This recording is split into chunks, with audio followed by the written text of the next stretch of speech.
Ketika kami terjun langsung ke pasar pramuka, yang konon pasar pramuka itu sudah habis, ternyata tidak. Habis pasar pramukanya ya.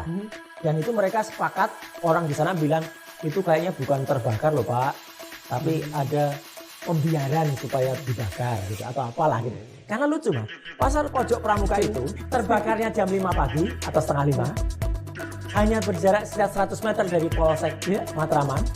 Ya, deket ya tuh. deket banget. Kemudian hanya berjarak 300 meter dari kantor pemadam kebakaran, ya, dan sangat dekat dengan pom bensin.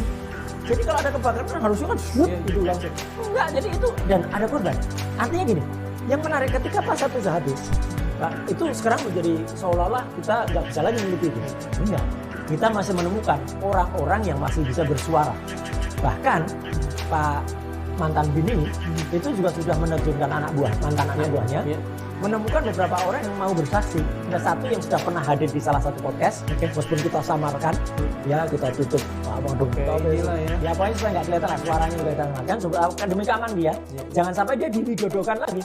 Ya, dari pasal-pasal yang pernah ada, ya pasal-pasal ini seperti menemukan ujungnya. Meskipun saya tidak boleh langsung percaya 100%, harus kita cermati, harus kita teliti. Tapi yang jelas apa? Ketemulah yang namanya pasar pramuka, pasar pojok pramuka, yang ternyata pasar pojok pramuka itu menyimpan beberapa nama, termasuk Profesor Paiman tadi. Dan Profesor Paiman itu terbukti dia pernah punya usaha di pasar pramuka, dia relawan Jokowi, dan dia mungkin sempat mengelak. Ya saya hormatilah. Dia bilang ke saya, saya hanya punya usaha tahun 97 sampai 2002. Tapi justru statement sampai 2002 ini sama Pak Intel itu dikata itu aneh. Kenapa dia menjauhkan itu? Dan menurut orang-orang yang ada di sana, Prof. Paiman tuh sampai sekarang ketika saya datang ke sini masih dikenal. Kalau sampai sekarang udah nggak punya lagi. Tapi masih barusan, artinya sampai dengan 2017 itu masih ada. Dan nama dia tuh masih dikenal orang. Oh iya tuh Pak dosen.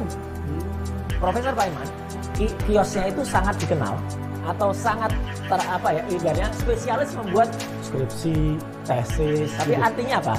Dia sebenarnya agak sulit untuk mengelak ya keterlibatannya baik langsung maupun tidak langsung.